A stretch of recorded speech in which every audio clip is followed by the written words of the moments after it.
तो हेलो बच्चों बच्चों आपका स्वागत है आपके अपने चैनल जिसका नाम है सार्थक कॉमर्स वाला पर। तो आज हम इस वीडियो के अंदर कवर करने वाले हैं अपने चैप्टर 4 प्लानिंग की कुछ इंपॉर्टेंट केस स्टडीज़। जनरली अगर मैं बताऊं तो प्लानिंग चैप्टर से मोस्टली केस स्टडीज़ नहीं आती है, तो मे बी प्लानिंग चैप्टर का सिर्फ पार्ट 1 ही आपको देखने को मिले। प्लानिंग में शायद मैं पार्ट 2 ना निकालूं, क्योंकि प्लानिंग चैप्टर जो है उसमें डायरेक्ट क्वेश्चन आते हैं थ्रू द प्लानिंग प्रोसेस, या फिर प्लानिंग के फीचर्स, या फिर प्लानिंग की इंपॉर्टेंस। ठीक है, लेकिन इसमें केस स्टडी आपको देखने को मिले ऐसा ऐसा नहीं है। 50% चांसेस हैं मिल भी सकती है और 50% चांसेस हैं ना भी मिले, तो इसलिए इसकी बहुत सारी केस स्टडीज़ हैं नहीं। जनरली ये जो केस स्टडीज़ यहाँ पे हैं या तो ये प्रीवियस ईयर में आई हुई हैं या तो ये काफ़ी इंपॉर्टेंट केस स्टडीज़ हैं। तो प्लीज़ वीडियो को लास्ट तक देखें, एंड तक देखें। और जो भी बच्चे पहली बार चैनल पे आए हैं उनको मैं बता दूं कि इस चैनल पे क्लास 12th की पूरी बिजनेस स्टडीज़ कवर की जा चुकी है 2023 एंड 2024 सेशन वाले बच्चों के लिए। जो भी आने वाला बैच है जिनके 2024 में होंगे अब बोर्ड एग्ज़ाम्स, उनके लिए है। और पूरा कंटेंट डला हुआ है, टॉपिक गो थ्रू आप कर सकते हो। पूरी प्लेलिस्ट बनी है, डिस्क्रिप्शन में जाओ, वीडियोस में जाओ, वहाँ पे पूरी प्लेलिस्ट मिल जाएगी। और अब उसके बाद हमने एक केस स्टडी प्लेलिस्ट भी एक शुरू की है जिसकी भी आपको प्लेलिस्ट चैनल पे मिल जाएगी। इसलिए चैनल को सब्सक्राइब कर दो, क्योंकि बहुत अच्छा अच्छा कंटेंट आपको बिजनेस स्टडीज़ से रिलेटेड मिलने वाला है इस चैनल के ऊपर। तो चलो शुरू करते हैं। सबसे पहले बात करते हैं केस स्टडी नंबर 1 की। ये एक बेसिक केस स्टडी है जो मैंने खुद बनाई है, क्योंकि ज़्यादा केस स्टडीज़ हैं नहीं इसमें, जिससे आपको मैं एक ओवरव्यू भी दे सकूं और आप ये समझ के चलो कि आपका इससे प्लानिंग चैप्टर का रिवीजन भी हो जाएगा थोड़ा बहुत।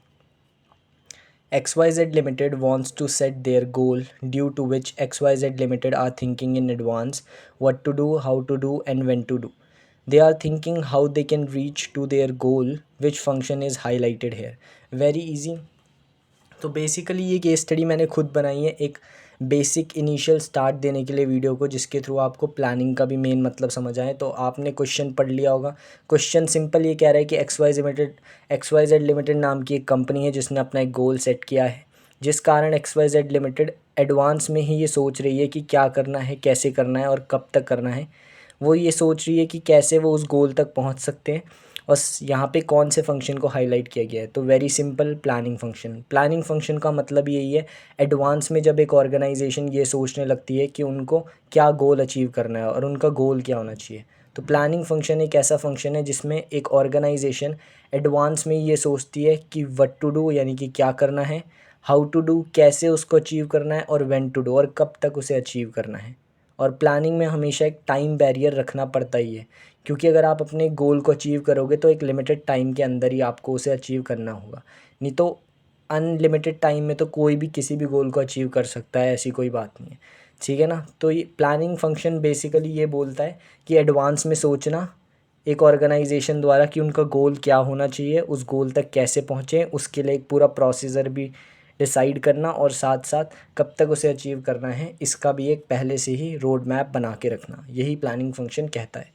ठीक है। Now move into question number 2। Samarth, a worker, has a task of assembling 2 laptops per day. There is an idea stuck in his mind to do the work with a unique idea. Samarth's supervisor tell him to focus on the work as per the criteria.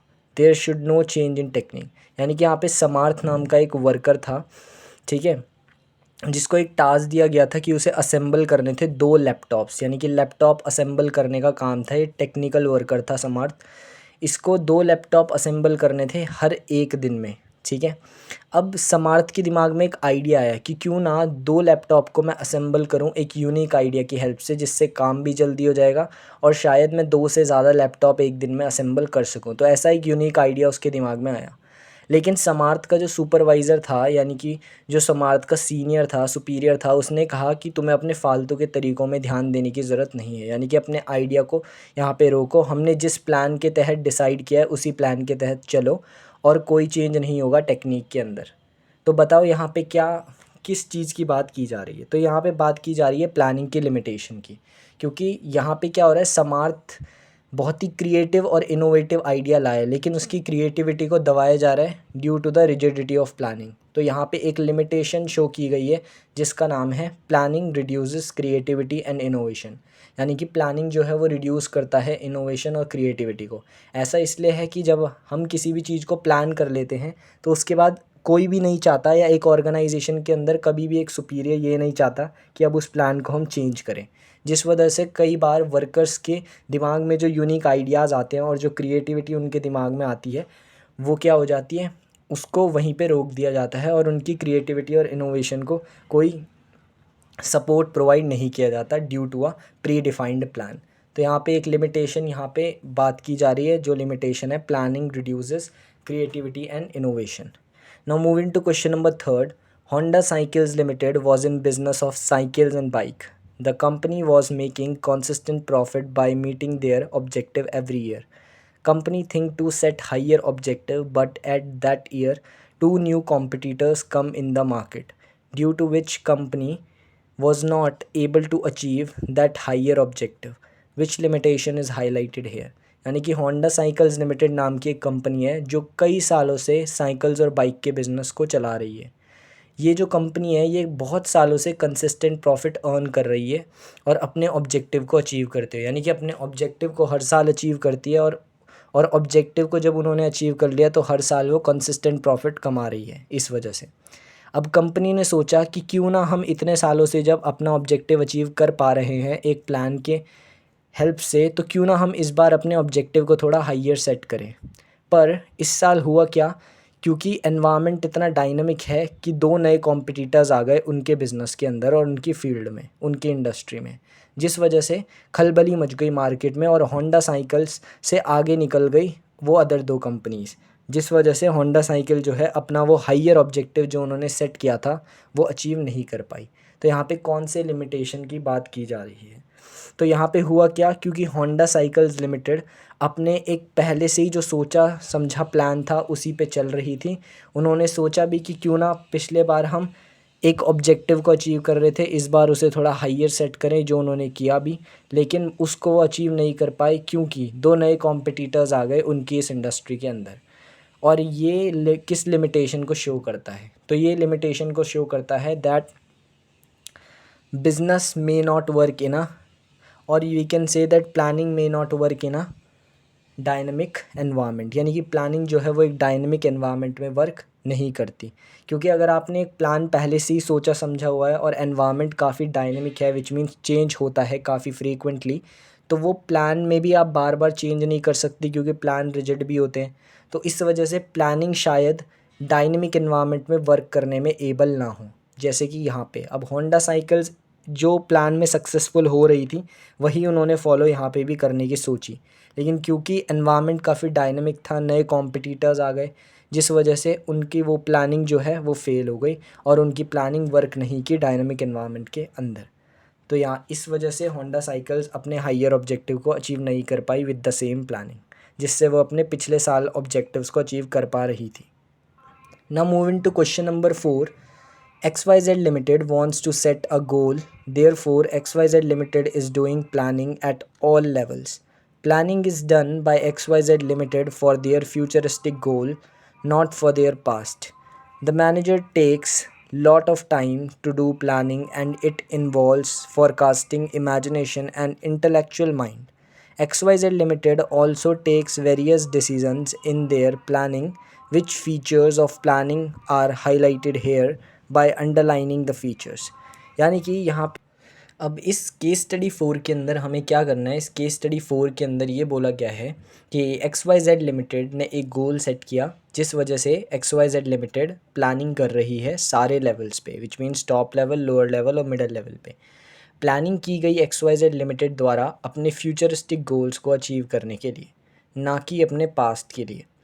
The manager takes a lot of time to do planning and it involves forecasting, imagination and intellectual mind।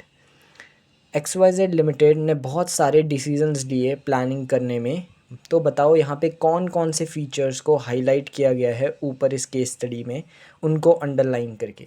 यानी कि ऐसे questions भी आते हैं case study में जिसमें आपको पूछ लेगा कि क्या फ़ीचर्स ऊपर केस स्टडी में दिए गए हैं या क्या इंपॉर्टेंस है, उनको आपको अंडरलाइन करना होगा। तो अगर आपने फ़ीचर्स को अच्छे से पढ़ा होगा तो यहाँ पे बहुत सारे फीचर्स मेरे को दिख रहे हैं बिल्कुल। सबसे पहला, Therefore XYZ limited is doing planning at all levels, यानी कि XYZ लिमिटेड क्या कर रही थी, प्लानिंग सारे लेवल्स पे कर रही थी। और एक फीचर है that planning is a pervasive function, which means planning जो है वो सब लेवल्स पे परफॉर्म किया जाता है। तो इस लाइन को कोट करने से हमें पता चल रहा है कि ये एक फ़ीचर को दर्शाता है जो है प्लानिंग क्या होता है, एक परवेसिव फंक्शन। इसीलिए यहाँ पे ये जो लाइन है कि प्लानिंग सारे लेवल्स पे की गई, तो प्लानिंग क्योंकि तीनों लेवल्स पे की जाती है इसलिए वो एक परवेसिव फंक्शन कहलाती है। Now planning is done by XYZ limited for their futuristic goal. अब इस लाइन से ये समझ आता है कि एक और फीचर मिल गया जी। अगर आपने पढ़े होंगे तो आपको समझ आ जाएगा कि प्लानिंग हमेशा फ्यूचर के लिए की जाती है, ना कि पास्ट के लिए की जाती है। तो planning is a forward looking function, ये भी फीचर है एक, planning is a forward looking function. ठीक है, तो इस सेकेंड लाइन के थ्रू हमें समझ आ गया। The manager takes a lot of time to do planning and it involves forecasting, imagination and intellectual mind. अब देखो इस लाइन से समझ आ गया, इसमें एक वर्ड आया डायरेक्टली, इसमें फोरकास्टिंग की गई एक मैनेजर द्वारा, इमेजिनेशन की गई, और उसने अपने इंटेलेक्चुअल माइंड का यूज़ किया, यानी कि planning is a mental exercise. और किसी किसी बुक्स में ये फीचर ऐसे दिया है कि planning is an intellectual exercise. ठीक है, तो प्लानिंग एक मेंटल एक्सरसाइज होती है, ये इस लाइन के थ्रू समझ आ रहा है that it involves forecasting, imagination and intellectual mind. XYZ limited also takes various decision. अब ये लो एक और फीचर मिल गया, that planning involves decision making. तो बहुत सारे डिसीजंस लेने पड़े उन्हें अपनी प्लानिंग के अंदर, जिससे समझ आता है कि प्लानिंग में डिसीजन मेकिंग की भी ज़रूरत पड़ती है, क्योंकि प्लानिंग आप करते ही वहीं पे हो जहाँ पे आपके पास बहुत सारे ऑल्टरनेटिव्स रहते हैं। ठीक है, तो यहाँ पे टोटल 4 फीचर्स जो थे वो हाईलाइट हो रहे थे। सबसे पहला, XYZ limited is doing planning at all levels. So यहाँ से हाईलाइट हो रहा था planning is a pervasive function. Planning is done by XYZ limited for their futuristic goals not for their past. यहाँ से हाईलाइट हो रहा था कि प्लानिंग फ्यूचर के लिए की जाती है, such that planning is forward looking. The manager take lot of time to do planning and it involves forecasting, imagination and intellectual mind. इस लाइन से हाईलाइट हो रहा है that planning is a mental exercise वाला feature. XYZ limited also takes various decisions in their planning. इससे पता चल रहा है वो वाला feature that planning includes decision making और इन्वॉल्व्स डिसीजन मेकिंग।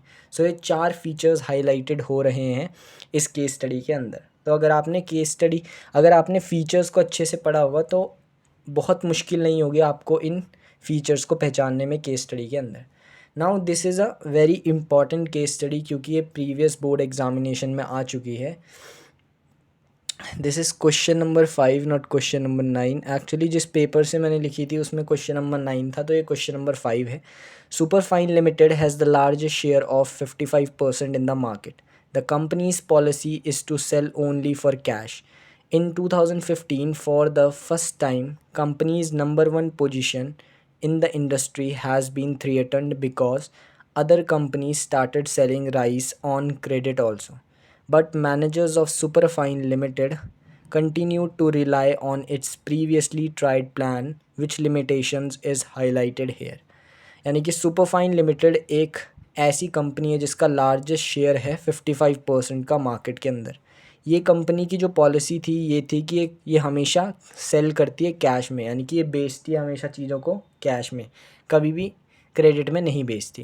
लेकिन 2015 में पहली बार एक ऐसी सिचुएशन क्रिएट हुई जहाँ पे कंपनी की जो नंबर वन पोजीशन थी वो खतरे में आ गई थी, यानी कि हैज़ बीन थ्रेटन्ड। इंडस्ट्री में इनकी जो नंबर वन की पोजीशन थी वो खतरे में आ गई थी क्योंकि अदर कंपनीज़ जो थी वो बेचने लग गई थी चावलों को क्रेडिट पे।